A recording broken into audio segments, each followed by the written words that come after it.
Ngaran kuring nunggeus katelah Eli. Imah kuring ayeuna di daerah Ciganitri Kidul, RT 2 RW 11. Kajadian anu rek dicaritakeun ku kuring ngeunaan hiji pamanggi anu kaalaman ku kuring sorangan. Poe Rebo harita aya kana jam 5 sore, kuring jeung sababaraha urang babaturan kakarek balik futsal. Maklum geus capek, awak teh meuni karasa lungse, karasa leuleus. Samemeh kuring balik ka imah, harita ngadon gogoleran di teras imah babaturan anu ngaranna Iyat. Kuring opatan ngadon ngagaloler bari ngarobrol. Di antara anak kuring, si Jimat, si Iput jeung si Iyat.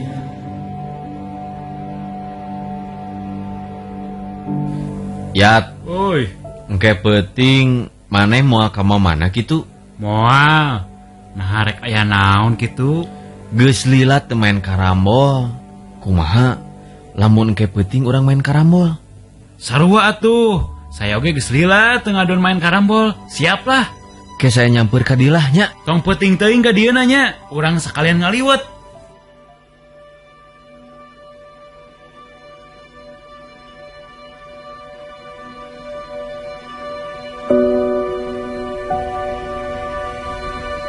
Geus kesang tuhur jeung kacape geus ngurangan, kuring jeung anu sejen baralik di imahna si Iyat. Kuring balik muruka imah anu tepati jauh jarakna ti imah babaturan anu ngaranna Iyat.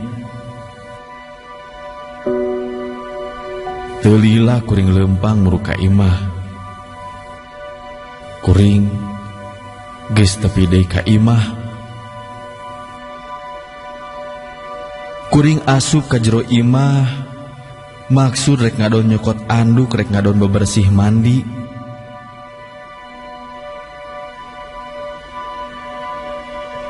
Tapi basa kuring kacai.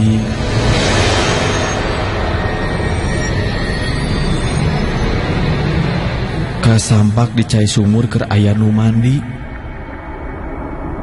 Sigana wae anu dicai teh bapak kuring anu keur mandi. Sigana bapak kuring balik ti sawah langsung ka cai ngadon mandi. Kuring oge asup deui ka jero kamar. Nya kuring nungguan anu dicai bari ngadon gogoleran.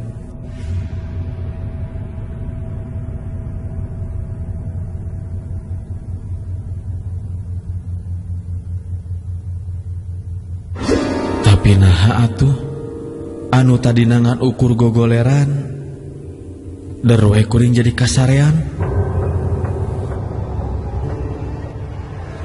Teu apal kuring lila jeung henteuna ngadon kasarean. Kuring lilir beri langsung ngorejat sabab inget harita kuring boga janji rek ngadon ngaliwet bari kerambol. Geus kitu mah kuring oge langsung indit ka cai sumur, maksud rek ngadon mandi. Rek ngadon bebersih awak anu karasa masih rariged, karasa kareunang ku kesang.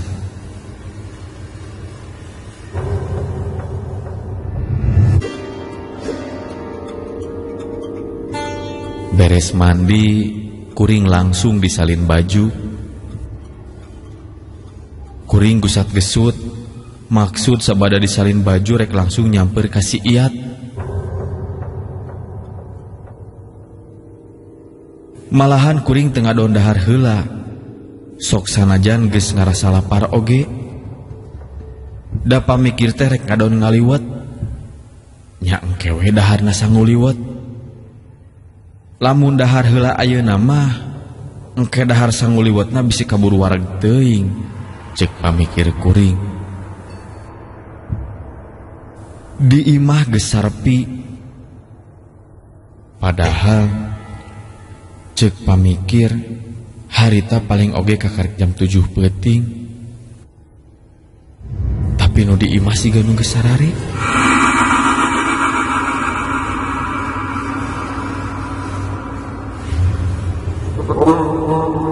Kaasup bapak kuring oge sigana teh sarua geus sare. Atuh kulantaran kitu kuring oge indit ti imah bari teu bebeja heula kanu aya di imah. Dina bebeja oge bisi jadi ngabari binan kolot anu geus sare.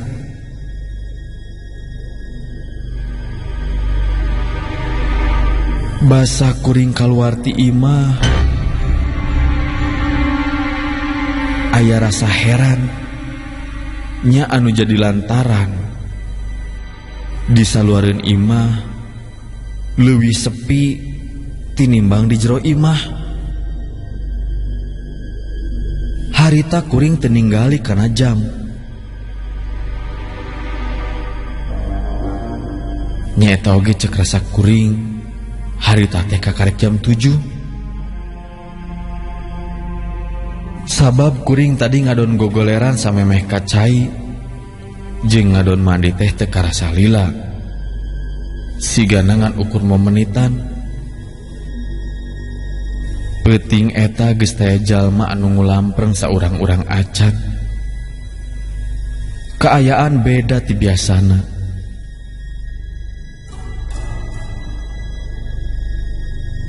Kuring oge lempang bari rada rusuh. Maksud hayang gerak-gerak tepi ka imana si Iyat.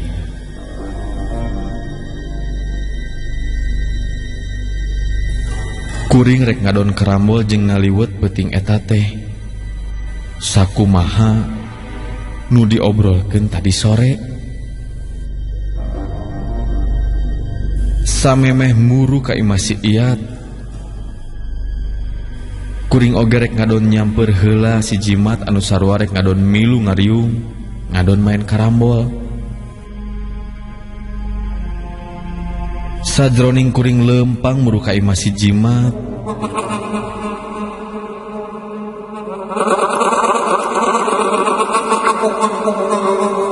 Nah habet beda rarasaan. Nah make jeung ngarasakeun aya nu aneh tara biasana.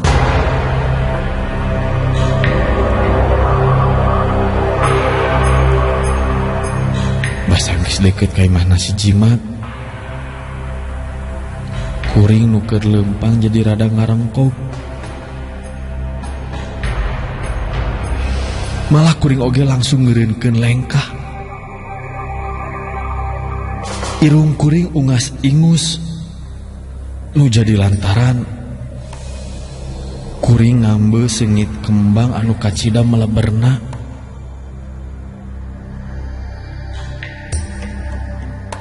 Selang sababaraha menit leungit sengit kembang. Ayeuna mah beti ganti jadi bau bangke. Kuring ngambil bau anu kacida segakna.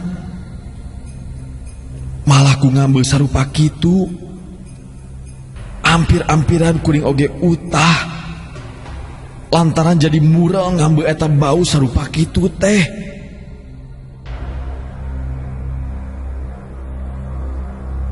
Telila sanggeus irung ngambil sengit kembang anu diganti ku bau bangke. Panu ninggali ka hareup kapal lebah tangkal jambu nu aya teu jauh ti imahna si jimat.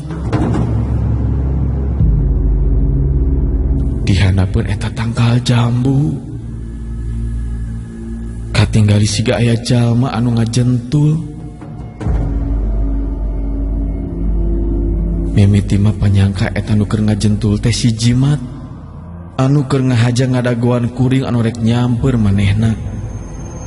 Kulantaran kitu kuring bari rada ngagorowo maksud ngomong kanu ayahana pentangkal jambu tea. Nu diajak ngomong teh tenembalan. Malahan sababaraha kali kuring ngadon ngomong bari rada ditarikan. Da bisi teu kadengeun ku manehna, tapi naha anger wae. Eta si jimat teh teu malire kana datangna kuring. Boa-boa si jimat ambekeun ka kuring. Medah lila ngadon ngadaguan kuring anu rek nyamper ka manehna. Kuring lempang maksud ngadeketan si jimat anu keur anteng ngajentul di handapeun tangkal jambu bari nukangan. Can katinggali beungeut aku kuring. Basa geus rada deukeut. Kuring rada ngerasa heran. Nah si jimat make papakean teh bet bodas-bodas. Dasa kanyaho kuring. Ceuk rasa mah manehna teh can pernah make baju sarupa kitu. Kusabab kitu kuring oge jadi nelek-nelek ka anu disangka si jimat teh. Lila kalilaan mah jadi jelas. Nah gening anu ngajentul di handapeun tangkal jambu teh dedeganana bet lain siga si jimat. Jeung da si jimat mah buukna teh teu panjang.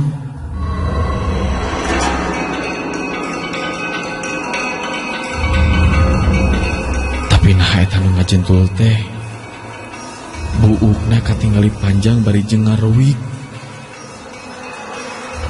Kuring oge langsung ngawanikeun tumanya bari jeung kaayaan di eta tempat ngadak-ngadak jadi karasa keung. Saha maneh? Jimat maneh lain eta teh.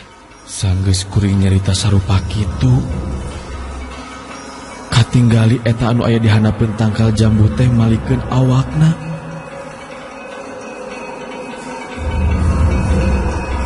Dina malikna aya anu katinggali aneh ku kuring. Sabab manehna malikeun awak bari katinggali siga anu ngalayang. Malikna teu siga jalma biasa. Nah atuh barang eta makhluk geus nyinghareup ka kuring, awak kuring jadi ngeleper. Lantaran nyaan eta teh lain si jimat. Tapi katinggali siga beungeut awewe anu kacida piasna. Anu katinggali ku kuring eta makhluk teh siga saurang awewe anu katinggali kereuneuh. Geus kitu katinggali awakna ujug-ujug ngedeprek.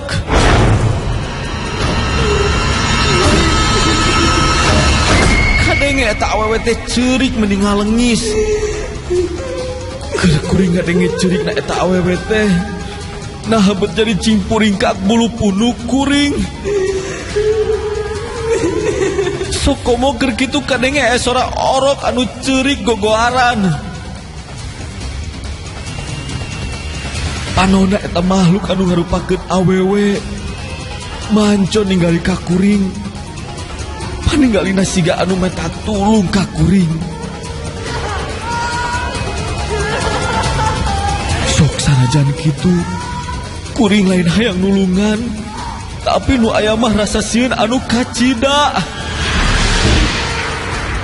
Geus teu yen eta teh lain awewe biasa, tapi na jurig anu bungkeulekan nembongan ka kuring. Beuki kuring ngarasa sieun basa eta makhluk ngorondang ngadeuketan ka kuring. Tambah karasa sieun keur kuring lantaran katinggali ayeuna mah eta makhluk awakna jadi baloboran ku getih. Bari ngorondang leungeunna anu sabelah ngagupayan ka kuring anu keur olohok bengong bari ngarasakeun kasieun. Beuki ngadeuketan wae ka kuring. Beuki kan tinggali jelas beungeutna eta makhluk anu matak pikasieunun.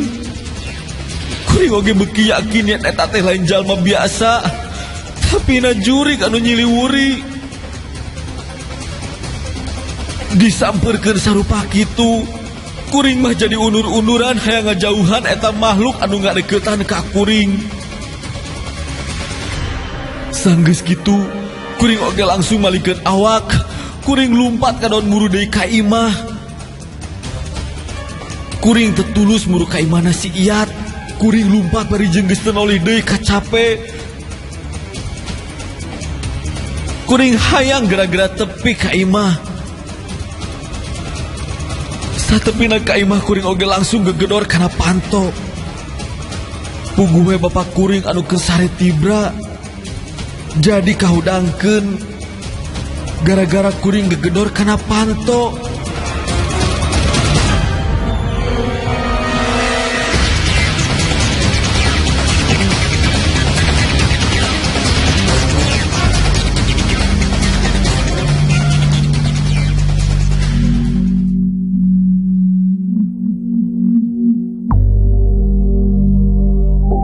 Bapak kuring oge ngarasa heran ningali sarupa kitu. Sanggeus kuring aya di jero imah, kuring nyeritakeun kejadian kanu aya di imah.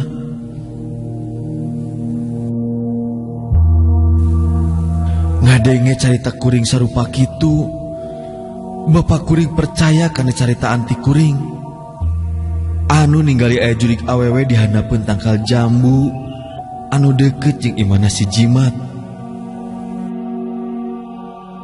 Nu jadi lantaran baheula di palabadinya aya awewe anu keur-keureuneun bunuh diri. Nya sok aya kejadian kawenehan eta awewe anu maot bunuh diri teh nembongan kanu ngaliwat ka palabadinya. Harita kuring kakarek nyadar kana waktu. Gening waktu teh geus peuting pisan. Harita geus aya kana jam 12:30. Geus ngaliwatan tengah peuting. Aya rasa heran keur kuring. Apana rasaan mah kuring ini ti imah teh can lila. Cek pikir kuring. Kuring ini teh tadi jam 7. Tapi naha ayeuna geus jam 12:30 deui. Tapi naha ayeuna geus jam 12:30 deui. Paingan kuring basa ini ti imah ngarasakeun sepi anu kacida.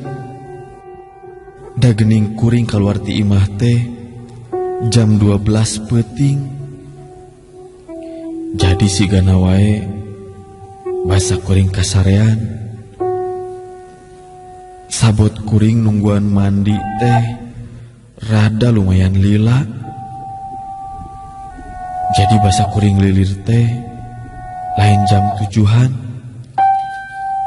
Tapina aya kana jam 11-anana. Isukna kuring pada negor ku babaturan. Kaasup ku si Iyat anu dijanjian ku kuring rek ngadon main karambol tea. Kuring didagoan ku babaturan nu sejen, tapi teu datang. Sok padahal memang harita teh kuring geus janji ka sarerea